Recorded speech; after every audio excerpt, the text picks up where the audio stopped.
Hey there, listeners. This is Justin Asiri with a quick announcement before today's episode. If you are listening to this episode live, today is January 8th, 2018, and in just 7 days, 1 week, we are doing our Veterans in Consulting panel.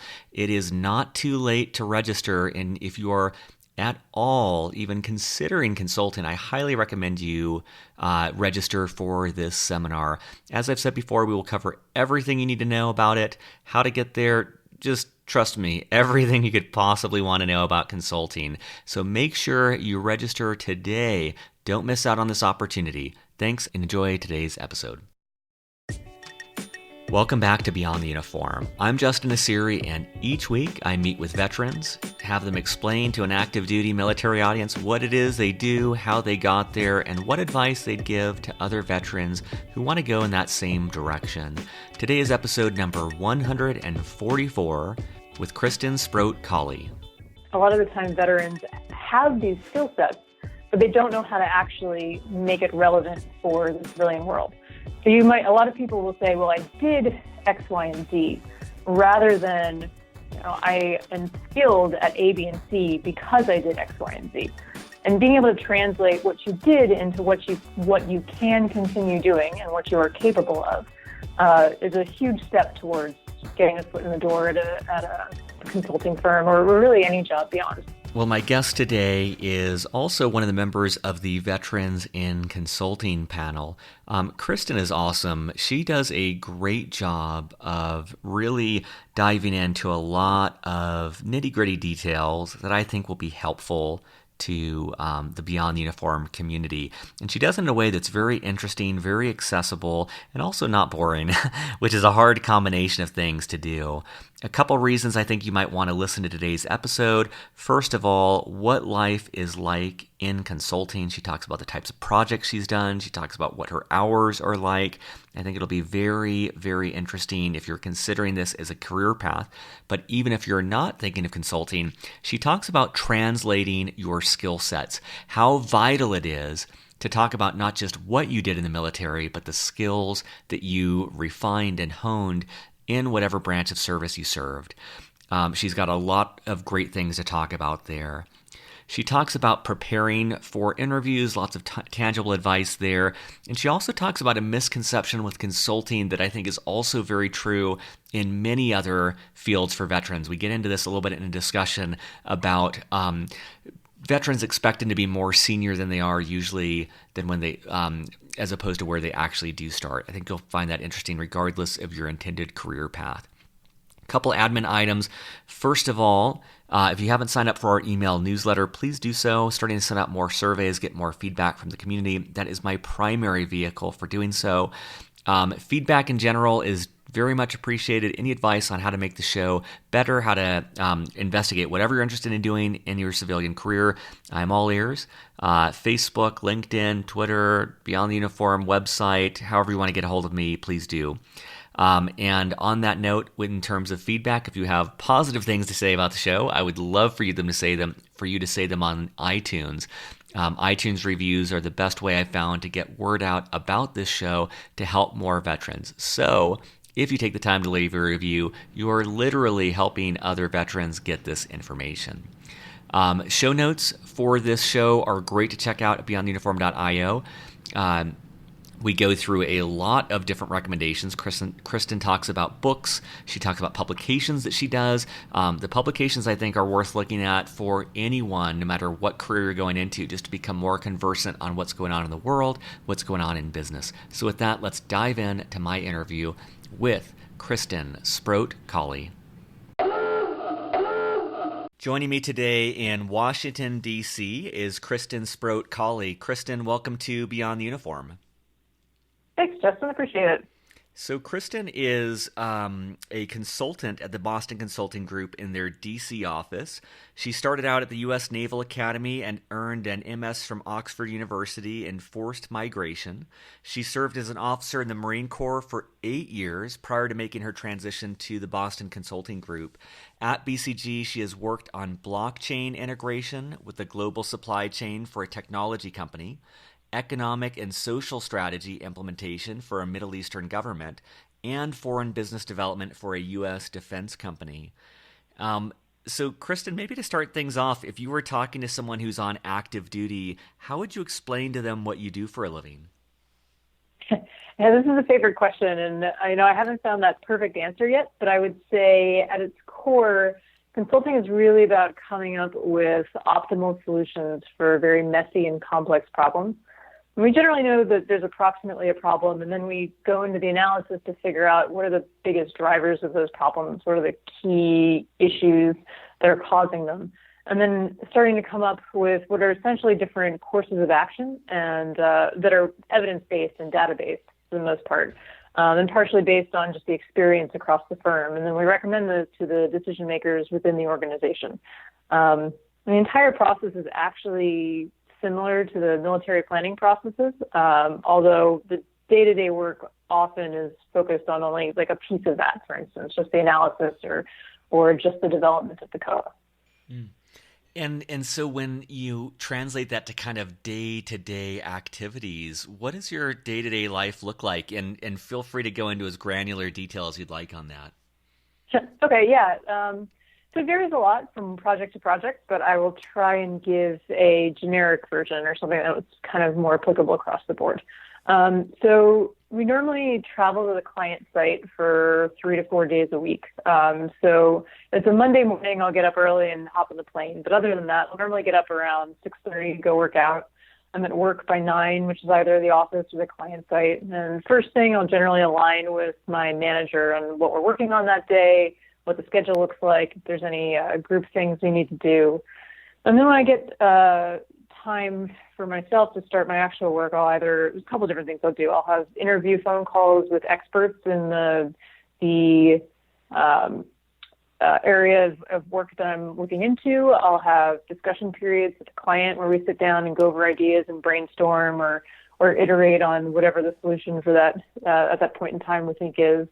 I'll work on slide content, or I'll interface with some of our support teams, like our knowledge team, for instance, that does research for us.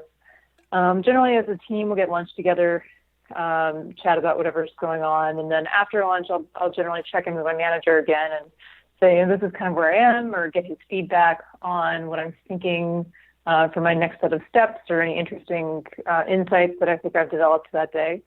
And then keep working kind of on the content and the production and the analysis, for instance, or the output on slides that will go to the client eventually.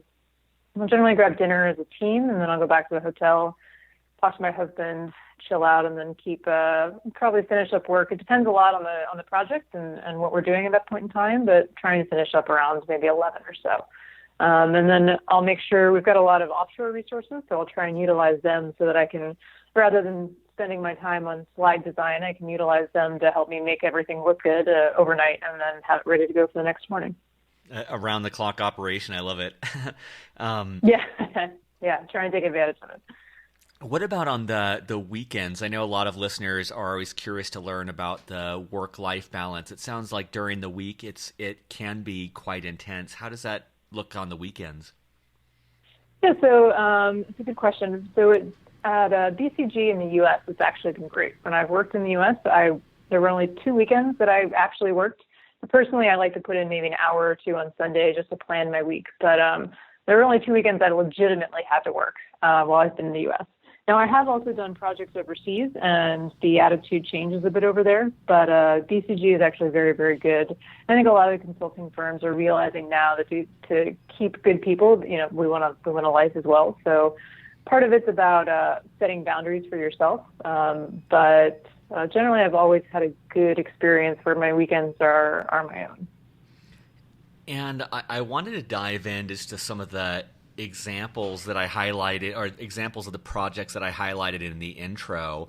But maybe before we get there, my understanding is typically you will work on a project that spans, maybe 2 months to 12 months on average.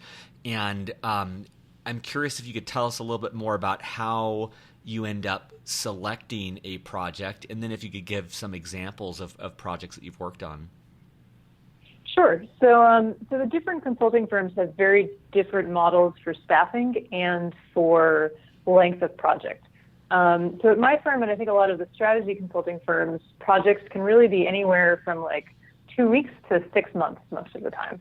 Generally, at least at the entry level, we don't go a lot longer than that. But at some of the other firms, it's much more common to be on the same client for a year or more. So I'll just caveat my answer with that, because it's a very specific model that like McKinsey, Bain, BCG use. In terms of how I get those projects, so we're a generalist firm, which means when you come in, you can technically be assigned anywhere.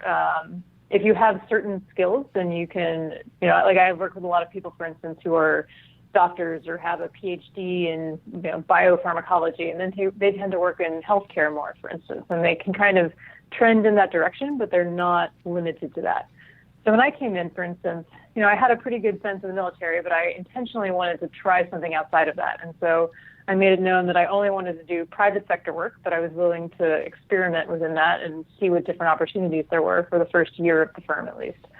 And so the first couple of projects are really about developing your skill sets, but also matching you with what you're interested in. So we have a staffing coordinator who's kind of like the monitor, the detailer, but much more interested in your actual happiness and things for your life. So I went to her and I said, okay, I'm interested in technology type work. I'd like to be on a travel case. And then we looked at the different options available. I also could have said, I really want to be local, but I don't care what kind of work I'm doing, or I really want to work with this, maybe this set of people. So there are a couple different options, and basically her job, she came to me and said, there's this handful of different projects out there, and then it's actually a process where she puts you in touch with the person who would be managing you, and you get to have a conversation, and I get to ask a bunch of questions of them about the project and working styles. Same thing, they get to ask me a bunch of questions, and we can both then decide that, does this sound like the right fit? Do I have the right skill set? Do I actually want to work on this? Is it interesting? And then you get matched on a project that way. Now, you don't get to sit around indefinitely, but I do, especially after you've been at the firm for a few months, you do have the opportunity to say, no, that doesn't sound like something I'm interested in, or yes, this is what I really want to do.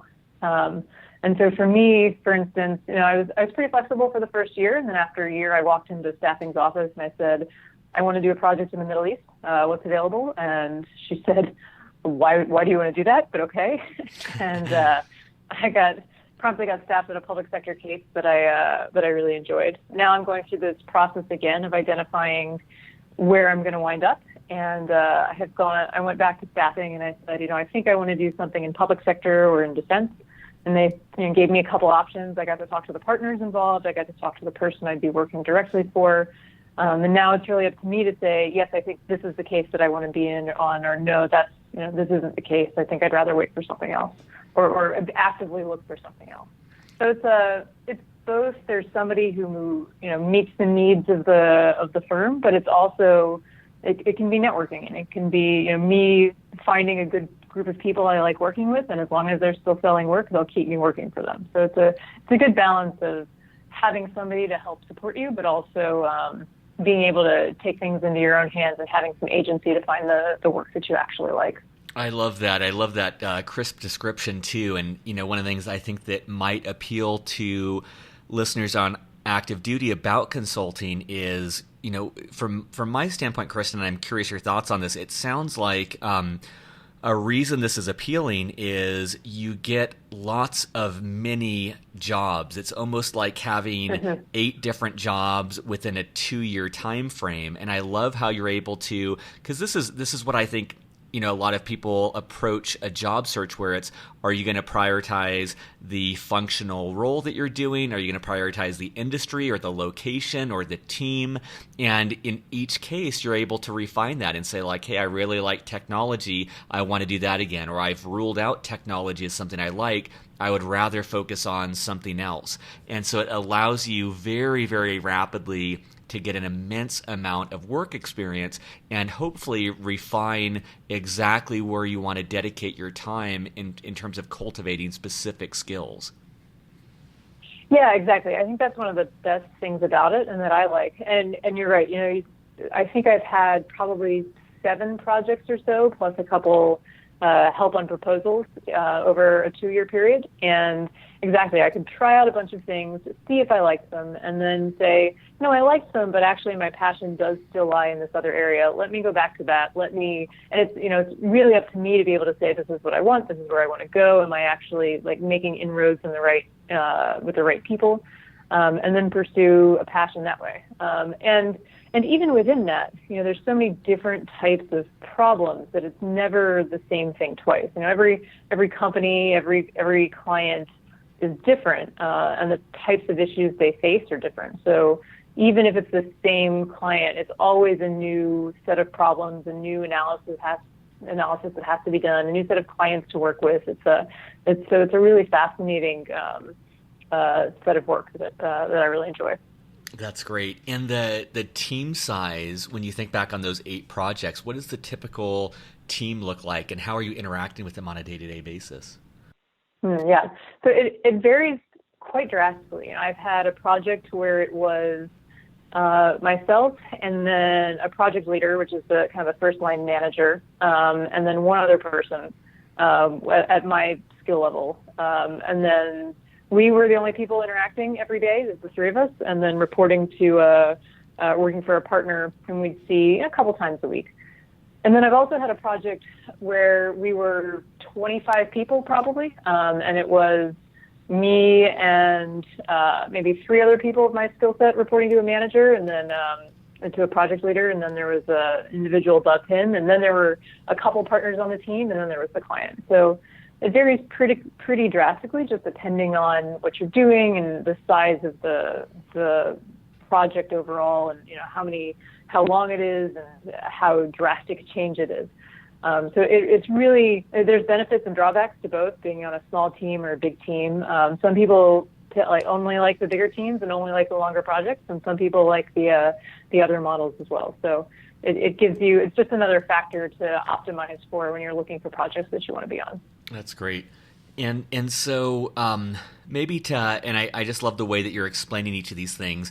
Maybe if you could think of one of the projects you've done and maybe just kind of drill down into, I know you can't go into specific details, but just maybe the 2-minute version of what that project was like, what you guys were hired to figure out, and kind of how that process went. Sure. So I'll start with the blockchain one, because that's a hot topic right now, and I think that's also the most different to what military members are used to. This was one of my first projects, so it was a pretty steep learning curve. So I'll start with that, and then maybe we can go on to one of the other ones. But so we were hired by a technology client. This was about a year and a half ago, who was interested in figuring out different uses of blockchain. And blockchain is the technology that sits behind Bitcoin. And the short version is basically when you put information on the blockchain, it is impossible to falsify it. And so it's not necessarily about the money, but it's about how there's a catalog and a record of information transmitted over time. And our job was to A, learn about what another blockchain is, and then B, think about how it could be used in the international supply chain and global trade system. And think big picture, 20 years down the line, if there was a database built on this blockchain technology, how could we use it in international trade? And what sort of products could the client actually create based on this database? And come up with answers for 20 years down the road and then for 5 years down the road.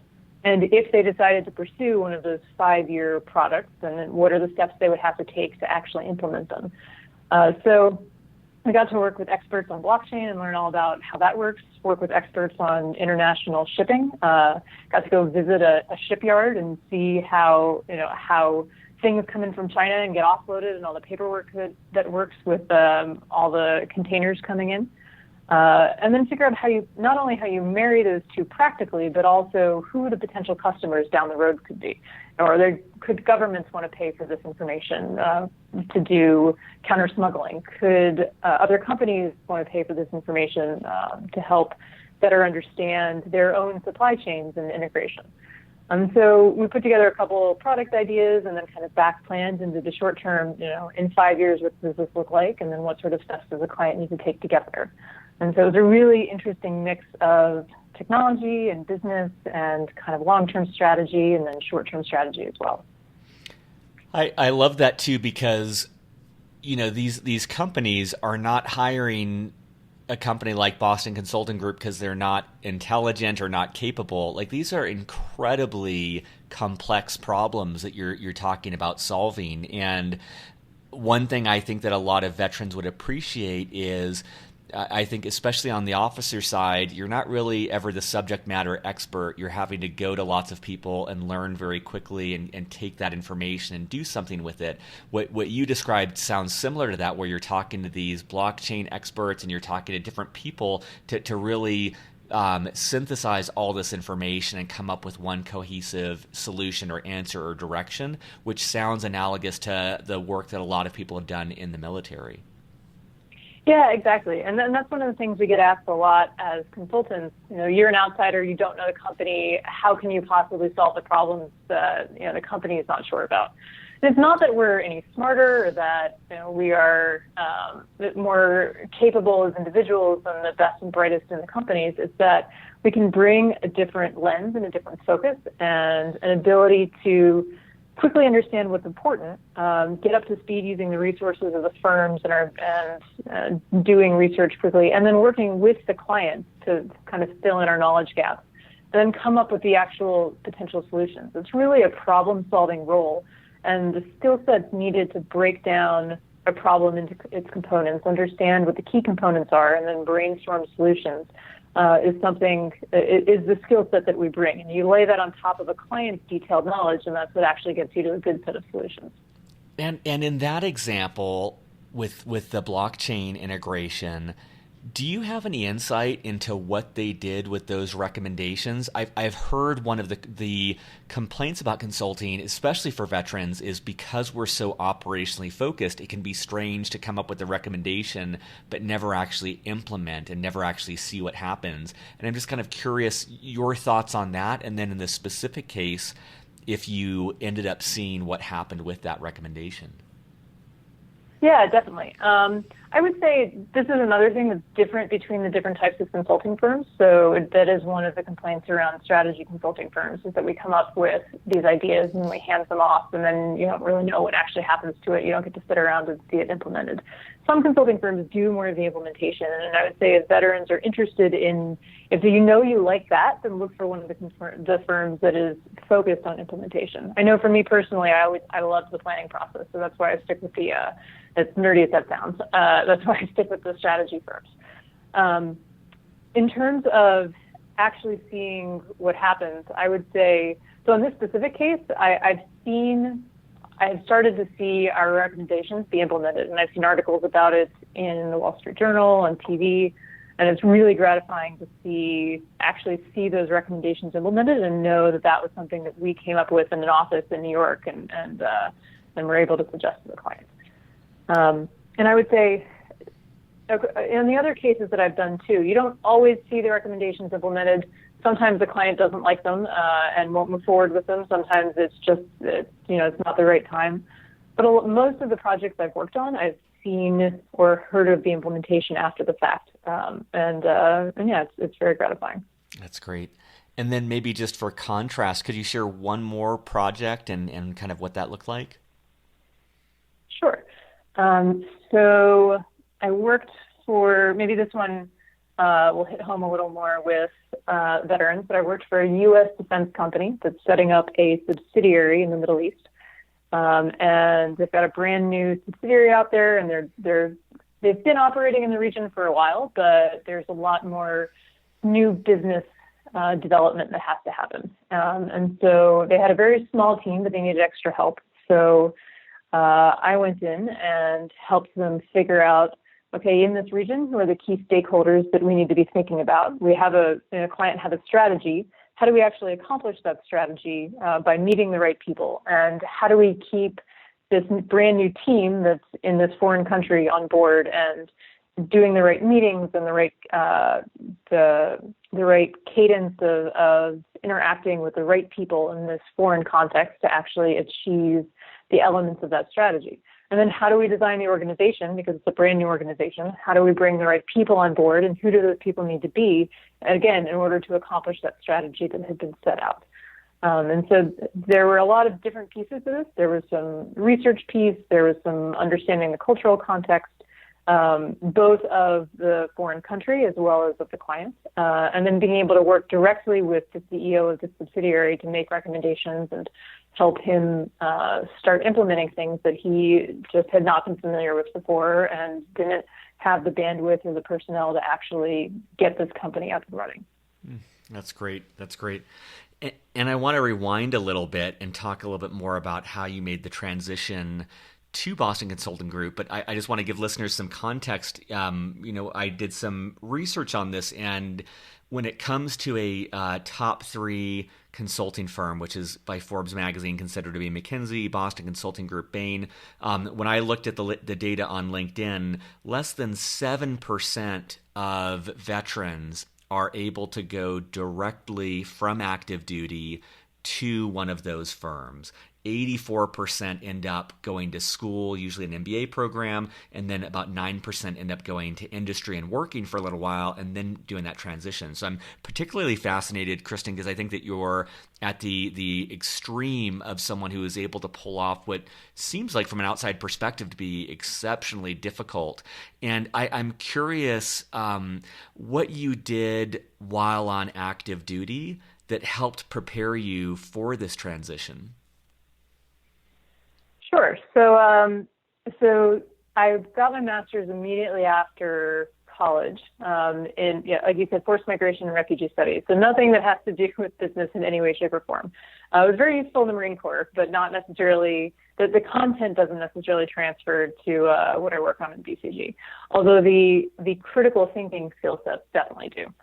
And so for me, when I was looking at getting out of the Marine Corps and trying to figure out what I wanted to do, and I knew that my last job in the Marine Corps was as an information operations planner, so doing a lot of flying in, augmenting staff to do problem framing and come up with COAs for information operations to augment their schemes maneuver. I knew I really liked that type of problem solving. And when I was looking at getting out of the military, I was looking at going to back to school, business school or something else, but I wasn't really sure. And when I realized that, or when I learned about consulting and realized that it had the same sort of kind of thought process as what I had enjoyed doing in the military, I figured it would be a good fit. And for me, the fact that I had actually worked in that sort of, in that realm previously was critical, I think, to me actually getting in and a foot in the door and getting a job with BCG, because I was able to say, I know how to look at a problem and break it down into its components. I know how to look at data and actually do analysis on it. I know how to identify the key drivers and then bring them to the commander and say, okay, this is the problem and what we need to fix. And then I know how to work with the staff and a bunch of other people to say, what are the potential solutions? What are our left and right lateral limits? Which one do we think we should recommend and for what reasons? And then being able to communicate that to a commander, to a decision maker, about why that's the decision they need to make. And being able, having this experience, but also being able to translate my experience in the military to civilian terms and make it meaningful for a civilian firm, I think was important.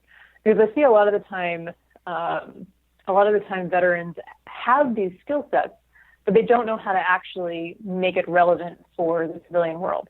So a lot of people will say, well, I did X, Y, and Z, rather than, I am skilled at A, B, and C because I did X, Y, and Z. And being able to translate what you did into what you can continue doing and what you are capable of is a huge step towards getting a foot in the door at a consulting firm or really any job, to be honest, because it's those skill sets that the firms really want to know about. And when they can see that you've developed things that are directly applicable to the civilian world, that's when they can see you as a potential employee. So I think that initially set me up very well. More specifically, what I did to get me prepped for consulting was really mostly preparing for the interview process, which is different than your standard job interview. And so I spent a bunch of time doing that sort of preparation, and then just talking with other veterans who were already in my target firms and going from there. That's great. I thought that was a beautiful job of even when you were talking about how you were preparing information for the commanding officer and just kind of laying out what you did in the military in a context that makes sense for a civilian audience.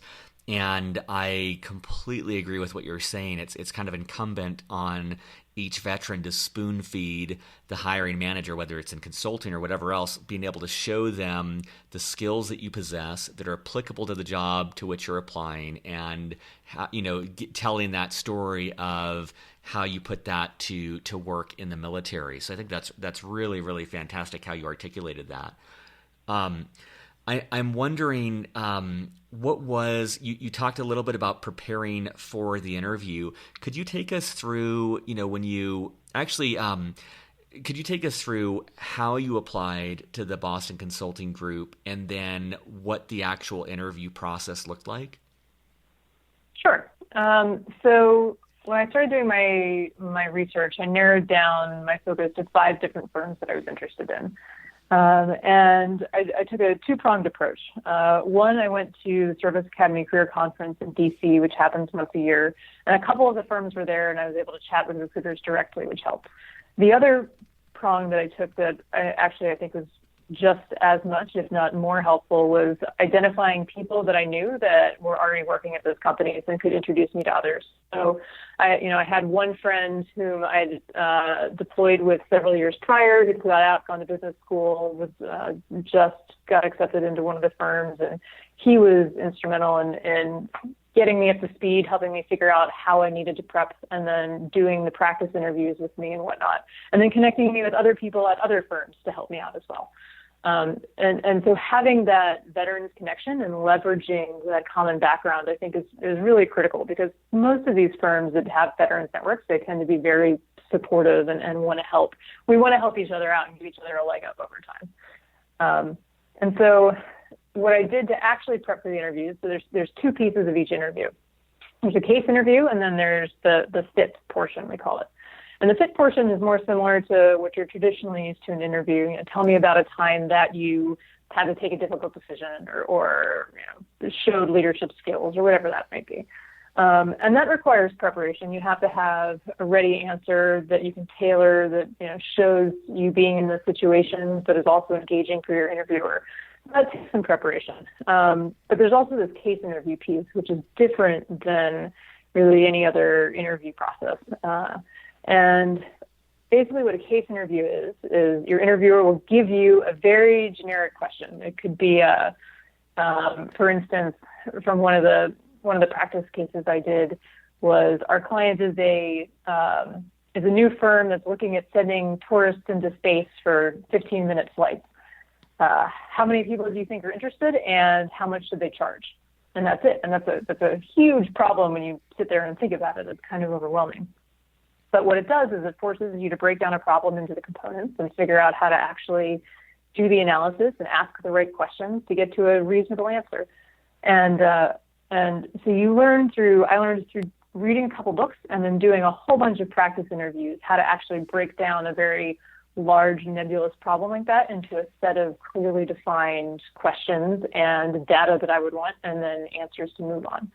So there were a couple books that I read, and did a bunch of practice interviews on my own, practice cases on my own, and then moved into practice cases with veterans. And it probably took me about 2.5 months of work, after work every night, prep work, to actually kind of get up to speed. And because I didn't have a business background, also learning basic business terminology. Nothing crazy, nothing that I would have needed an MBA for, but you have to understand, okay, profit equals revenue minus costs. What are the components of revenue? What are the components of costs? How do I understand these basic terms, essentially, so that I can apply them to these problems? How many cases do you think you did in practice prior to your actual interview? I don't know. By myself, I probably did at least 30, 40. With somebody else, I probably did maybe 10, I would say. Just enough you've got to get comfortable, and you have to know that you enjoy the process. And you have to get past the initial kind of awkwardness of thinking on the fly and thinking out loud and very quickly and interacting with your interviewer. But once you do, it's not too difficult. And I imagine that the process of preparing for the case interviews is indicative of, at least an approximation, if you would like the work, because if you like that framework of approaching a problem and breaking it down and thinking through it, that is an approximation of what you're going to be doing as a consulting. So it seems like during that practice and preparation phase, it's also the vetting process of like, hey, do I really want to do this? Yeah, I definitely think that's accurate. And again, it probably varies between the different types of firms, but I have found that, the process of breaking something into the framework of key questions you need to ask, figuring out what the data is that you need to ask for, figuring out where you're trying to go with the answer, I found it very similar. And even though the practice cases were not necessarily content that was intriguing to me, the process itself of problem solving was, and that's translated, I think, very well into what I actually do. And you mentioned a couple books. Do you remember the titles of the books or which books you would recommend to listeners? Sure. So there's two big ones that I think most people read, and that is the first one is Case in Point by Mark Cosentino. And the second one is Case Interview Secrets by Victor Cheng. There's a third one I did, Cracking the Case System by David Orville, I think, which just had a lot of practice cases. And then I had a couple buddies who were in business school who were able to share their practice cases, because the business schools will have their own clubs that do cases as well. And so they shared with me their practice cases, and that's what I primarily worked off of. That's great. And I'm wondering, have you, at this point yet, been involved in any interviewing, like on the other side of actually interviewing candidates? So I've done the mock interviews, the practice versions. I'm just going to be starting getting into the actual interviews in the new year. I was just curious, just offhand, if you have done maybe mock or practice interviews with veterans, if you have any thoughts on kind of common mistakes people make, or if when you're talking with vets about consulting, any common misconceptions they may have about this career path. That's a great question. I don't think that there's common issues I've seen during the practice interviews. I would say I think maybe one of the common misconceptions / frustrations for veterans who come into consulting is, we're used to leading a bunch of people, doing this problem solving, running operations, making recommendations to leadership. And then to come into consulting initially, you expect that you're going to be doing a lot of that same stuff.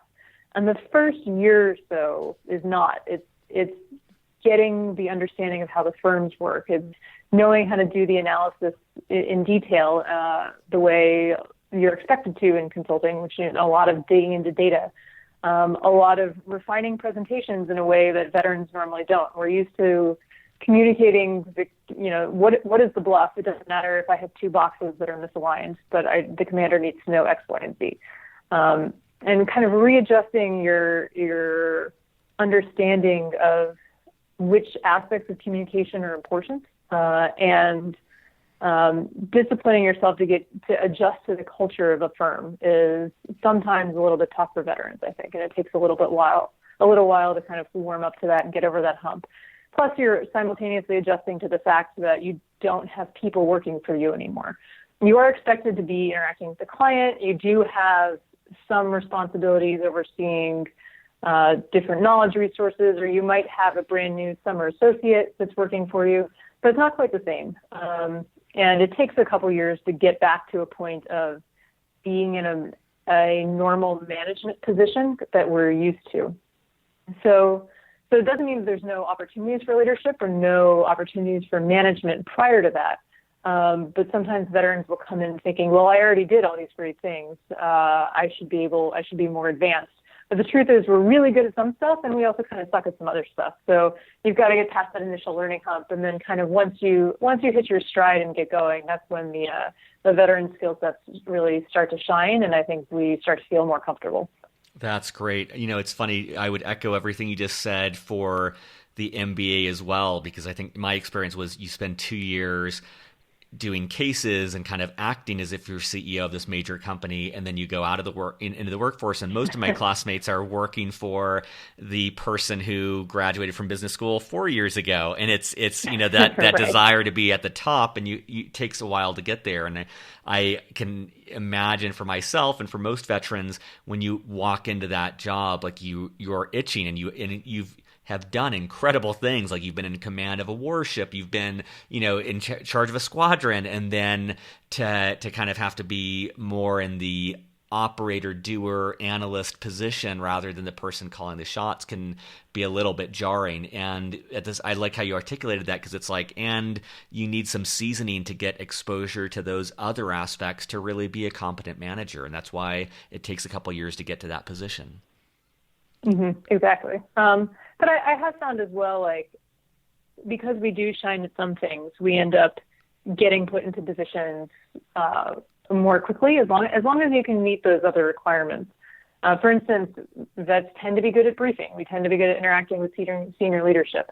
So I've often found myself interacting with very senior leadership that I didn't necessarily expect, and having the full confidence of my team and the partners to do so when they may not have expected or wanted the average person to take on that role. So it's both ways. It's just a matter of being patient and recognizing that, actually, we don't have a million skill sets. We don't know everything. We just have to work slowly on some of them and then take advantage of the others. That's great. For the time that you've been in consulting so far, what are some trends that you see in terms of what people do afterwards? So like there's one path where someone remains within consulting, if you could maybe talk about kind of the typical career path there, but then other kind of maybe common options that you see people take when they leave the firm to do something else. Sure. So for people who stay in consulting, you start at the level of being the one that's doing the analysis, putting the slides together. And then you move on to your initial management role where you'll have a team of a few people under you. You're responsible for managing the partners and the client and the team and then the budget all simultaneously. And then after you master that, you start moving into more of the proposal work and the selling side of things. And so not only are you managing projects and their output, but you're managing how do we pull in more business in the first place. And then once you actually hit partner, then that continues to shift a little bit more. You're very much responsible for selling work, for managing that client relationship entirely, and for making sure that your teams, plural, are delivering on that content and the promises that you made to the client. And the timeline to get from consultant to partner varies pretty dramatically. It's normally roughly, and it varies between the firms what the different titles are as well. So maybe about 10 years, I'll give you an approximate, but it definitely can be longer than that, sometimes shorter than that. For the people who leave consulting, and it's quite frequent, a lot of people only come for 2 years to get the skill sets and then want to move on elsewhere. It's just expected. It's not like the military where you get shamed because you might want to get out sooner. Here, if that's what you want to do, you're encouraged because the firms also know you might come back and be a client one day. So it's not there's no communal dismissal of you if you actually decide to leave.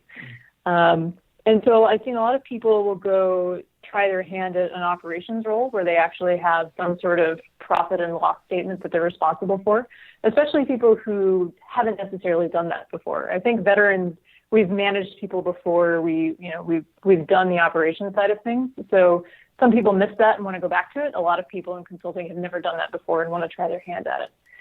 Some people will move into corporate strategy roles, and a lot of the Fortune 500 companies, a lot of bigger companies will have strategy sections where they recruit people directly into from consulting.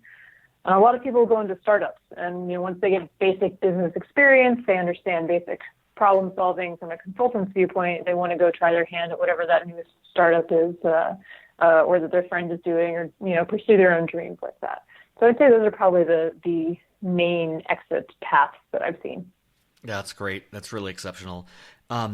One other question I wanted to ask about. So you already talked, and I'll add these in the show notes for listeners, about case in point, case interview secrets, cracking the case systems. Is there any other resources that have helped you in your civilian career? That could be book, podcasts, movies, anything that you would recommend to listeners as they think of making that transition from active duty to a civilian career? So I would say just in general, being kind of aware of life outside of the military bubble.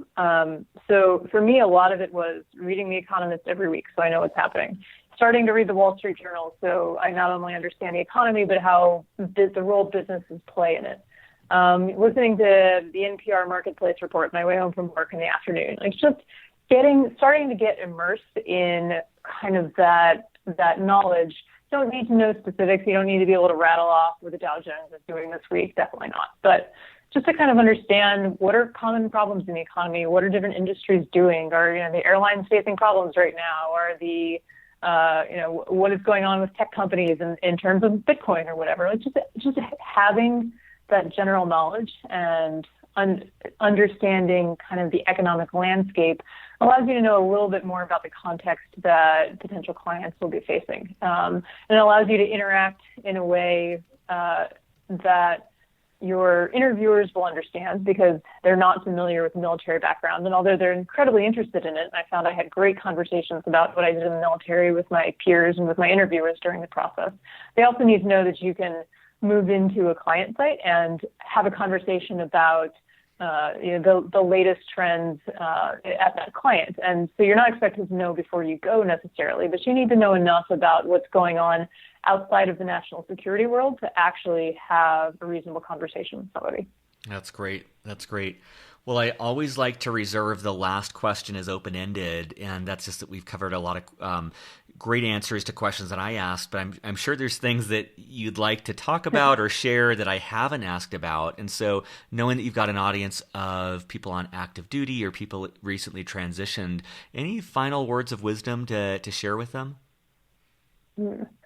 I would say think very critically about what it is you bring to the table. And this goes back to what I talked about in terms of being able to translate your skill sets into something that is tangible and meaningful for really anybody. This isn't just consulting, but any business or interview you're looking at going to, or like potential clients one day, and being able to explain what those skill sets are, and then identify your weaknesses, know you need to work on them, and then know what your strengths are as well, and take advantage of those and push to take advantage of those whenever you possibly can. I think allows you to both be humble and advance yourself, but also capitalize on the depth of knowledge and experience that we do have and that we do bring to the table. And just about every veteran that I've met and come across has a couple core skill sets, whether it's being able to communicate to senior leadership or being able to project confidence in a room full of senior people. Those are more intangible, but just as critical. And those types of things shouldn't be ignored or shouldn't be forgotten when you're putting together a resume or discussing why you fit in a certain company or a certain employer going forward. That's great, Kristen. Well, I appreciate your time and your perspective on this, and I just really appreciate the crispness with which you talk about each of the topics. I think that you really do a great job of painting this picture for listeners of what life looks like in your shoes and kind of what the landscape looks like. And what is sticking out to me is the piece that you talked about preparing for consulting. It makes it vivid, but it also makes it achievable. Like what you were describing in reading, 3 books and reading 3 different publications and doing 40 to 60 practices and finding people you knew who could introduce you to people. That's, on the one hand, that's a monumental undertaking. And on the other hand, I hope listeners realize that is very achievable. That's like very, it demystifies that process. And I just appreciate your candor on all of this and the level of detail you went into, which I know is really helpful for listeners. Yeah, I'm happy to. I was only successful coming into consulting because I had veterans who were willing to put their time out there to help me out and give me those practice interviews and answer my questions. And honestly, I had never even heard of consulting until a couple months or 6 months before I was looking at transitioning. And it's all worked out really well for me. So I'm happy to be able to try and pass on some of the suggestions and help other people who might actually want to follow the same path, because I think it's a really good, a really good path to follow. Awesome. Well, thank you so much, Kristen. Yeah, absolutely. Surface.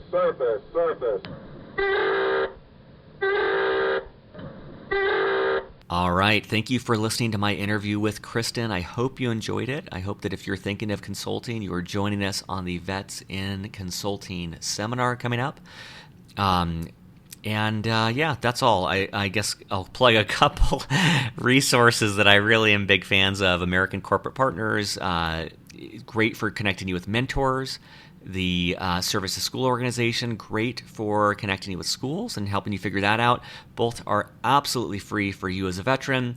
Both, I don't get anything for plugging this, so it's 100% genuine. I 100% believe in both of those organizations because I've seen the difference they make in a lot of vets on the show, like Hank Hughes, who was mentored by George Lucas himself through American Corporate Partners.